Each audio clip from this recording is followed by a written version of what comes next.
श्री शिवाय नमस्तुभ्यम। स्वागत है आपका शिव पुराण शेरुद्र संहिता द्वितीय खंड 23वें अध्याय में शिव द्वारा ज्ञान और मोक्ष का वर्णन। ब्रह्मा जी बोले, हे महर्षि नारद, भगवान शिव और सती के हिमालय से वापस आने के पश्चात वे पुनः पहले की तरह कैलाश पर्वत पर अपना निवास करने लगे। एक दिन देवी सती ने भगवान शिव को भक्ति भाव से नमस्कार किया और कहने लगी, हे देवादिदेव महादेव कल्याण सागर, आप सभी की रक्षा करते हैं। हे भगवान, मुझ पर भी अपनी कृपा दृष्टि कीजिए।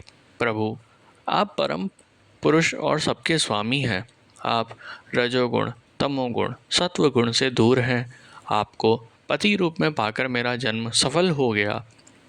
हे करुणा निधान, आपने मुझे हर प्रकार का सुख दिया है तथा मेरी हर इच्छा को पूरा किया है, परंतु अब मेरा मन तत्वों की खोज करता है।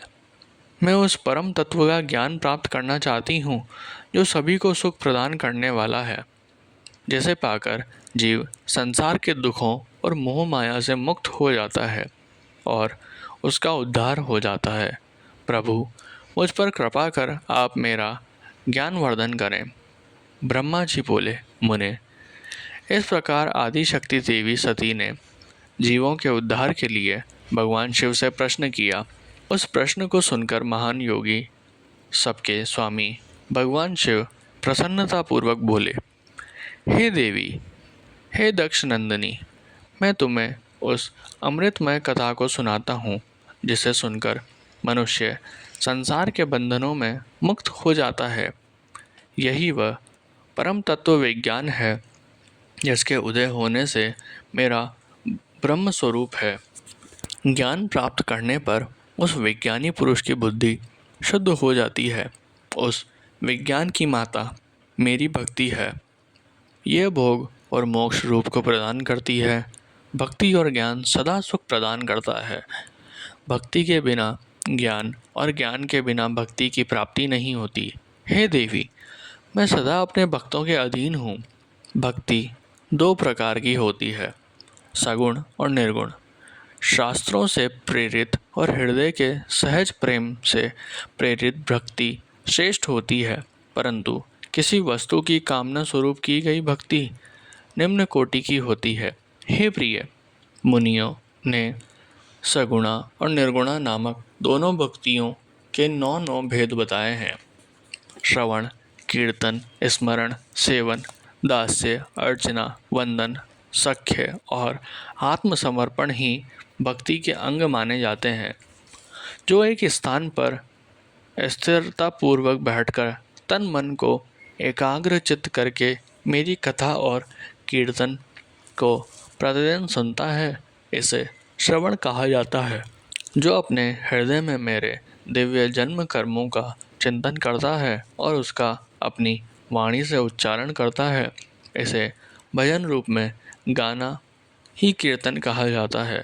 मेरे स्वरूप को नित्य अपने आसपास हर वस्तु में तलाश कर मुझे सर्वत्र व्यापक मानना तथा सदैव मेरा चिंतन करना ही स्मरण है।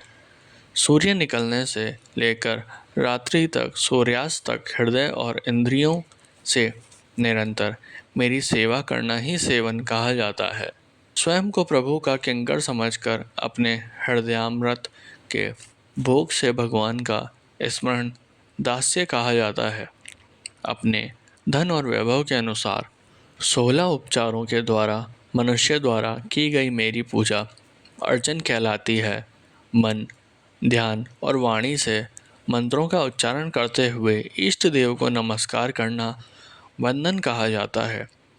ईश्वर द्वारा किए गए फैसले को अपना हित समझकर उसे सदैव मंगल मानना ही शक्य है।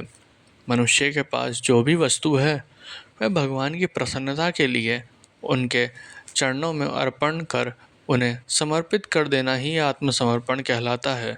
भक्ति के ये 9 अंग भोग और मोक्ष प्रदान करने वाले हैं। ये सभी ज्ञान के साधन मुझे प्रिय हैं। मेरी सांगोपांग भक्ति ज्ञान और वैराग्य को जन्म देती है। इसके सभी अभिष्ट फलों की प्राप्ति होती है। मुझे मेरे भक्त बहुत प्यारे हैं। तीनों लोकों और चारों युगों में भक्ति के समान दूसरा कोई भी सुखदायक मार्ग नहीं है। कलयुग में जब ज्ञान और वैराग्य का ह्रास हो जाएगा तब भी भक्ति ही शुभ फल प्रदान करने वाली होगी। मैं सदा ही अपने भक्तों के वश में रहता हूँ।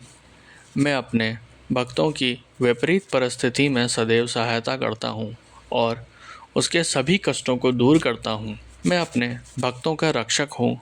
ब्रह्मा जी बोले। नारद, देवी सती को भक्ति और भक्ति का महत्व सुनकर बहुत प्रसन्नता हुई। उन्होंने भगवान शिव को प्रणाम किया और पुनः शास्त्रों के बारे में पूछा। वे जानना चाहती थी कि सभी जीवों का उद्धार करने वाला, उन्हें सुख प्रदान करने वाला, सभी साधनों का प्रतिपादक शास्त्र कौन सा है। वह ऐसे शास्त्र का महात्म्य सुनना चाहती थी। सती का प्रश्न सुनकर शिवजी ने प्रसन्नतापूर्वक सब शास्त्रों के विषय में देवी सती को बताया। महेश्वर ने पांचों अंगों सहित तंत्र शास्त्र, यंत्र शास्त्र तथा सभी देवेश्वरों की महिमा का वर्णन किया। उन्होंने इतिहास की कथाएं भी सुनाई, पुत्र और स्त्री के धर्म की महिमा भी बताई। मनुष्यों को सुख प्रदान करने वाला वैदिक शास्त्र तथा ज्योतिष शास्त्र का भी वर्णन किया। भगवान शिव ने भक्तों का महात्म्य और राजधर्म भी बताया। इसी प्रकार भगवान शिव ने सती को उनके पूछे सभी प्रश्नों का उत्तर देते हुए सभी कथाएं सुनाई।